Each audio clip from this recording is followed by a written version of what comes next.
Welcome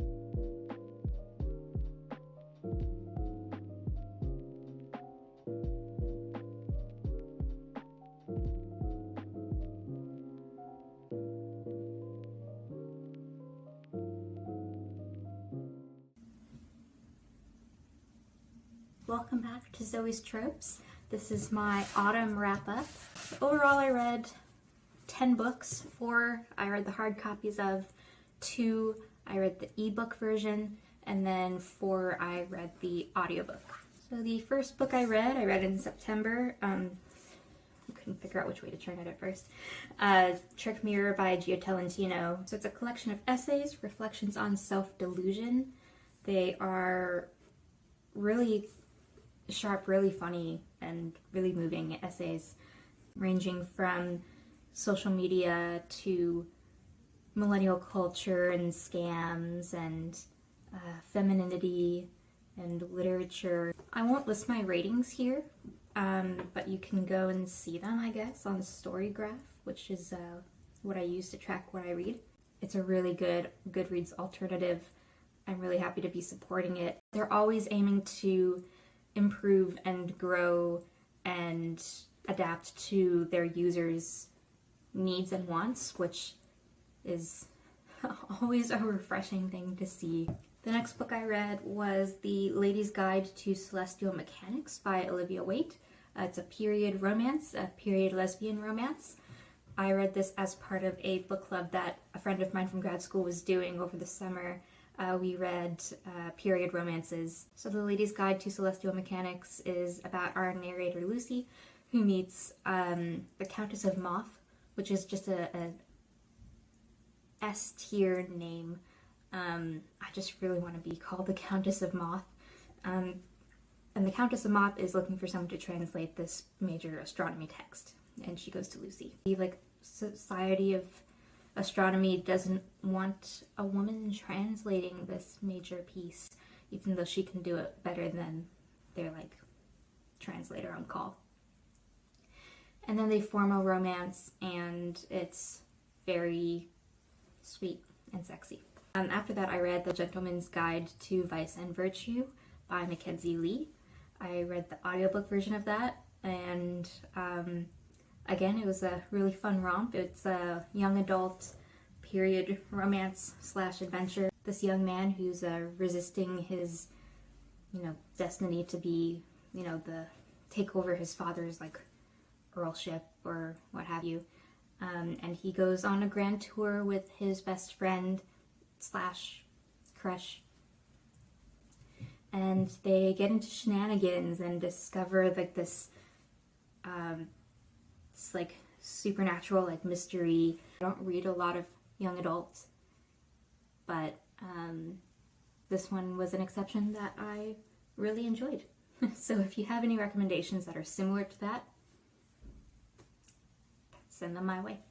I read The Princess Diarist by Carrie Fisher, and it's Carrie Fisher's memoirs of when she was playing Princess Leia in Star Wars. And there's excerpts from journals that she wrote that she found years later.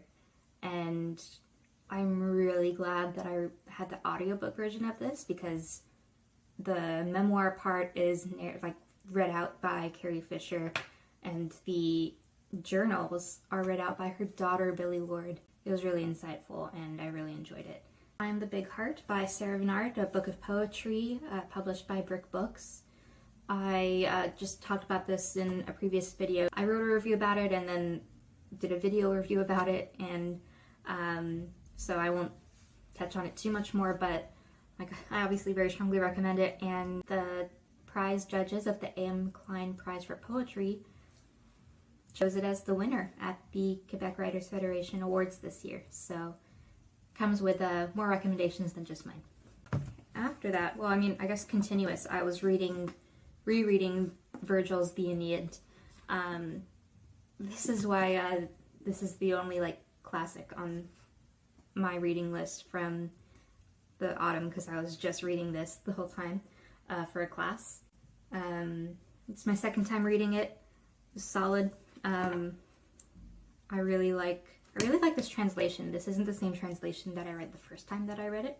Aeneas, after the Trojan War, is sent in a kind of mission of fate to go found Rome and the future Roman Empire, and it's all of the obstacles and side quests that he has on his way.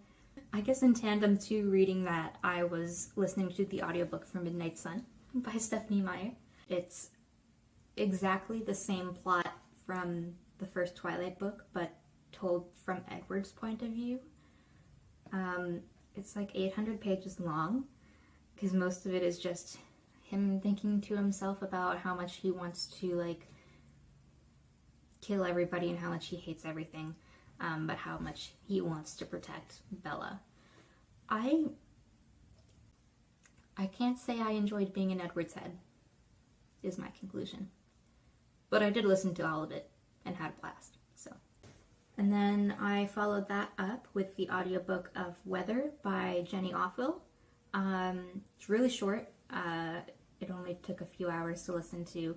Weather is set in 2016 America during the election, and it's this narrator is just going about her life as a librarian and having these conversations with people about, you know, the place of the intellectual in this new world and climate change and all those things around it. I thought it was really good. I think I maybe listened to it too fast. I might like to reread it. I feel like a lot just kind of passed me by. And the prose was really excellent too. I really enjoyed it. Next I read I'm a Body of Land by Shannon Webb Campbell. So it's a book of poetry about ecology and settler indigenous identity. I really like the first paragraph of the back cover here. If poetry is a place to question, I Am a Body of Land by Shannon Webb Campbell is an attempt to explore a relationship to poetic responsibility and accountability and frame poetry as a form of revisioning. I thought it was a really valuable study of like that accountability and like looking within yourself to be able to help enact change outside of you. Yep. And Canadian independent press. I definitely recommend checking it out. Last, I read Frog Music by Emma Donoghue. I just finished it. It's about, in 1876, San Francisco, a woman whose friend is shot dead and uncovers a lot of different mysteries about herself and about her friend. I think it moved pretty medium to slow, but that not being a bad thing, because I think a lot of the things that are exciting about this book are the atmosphere and the prose. I think Emma Donoghue's a wonderful writer. She's one of my favorites, both her fiction and her academic work. I think this just wasn't for me, not my favorite, but I recommend it to people who really like that setting of 19th century America or San Francisco, and especially people who like music. A lot of this is about music and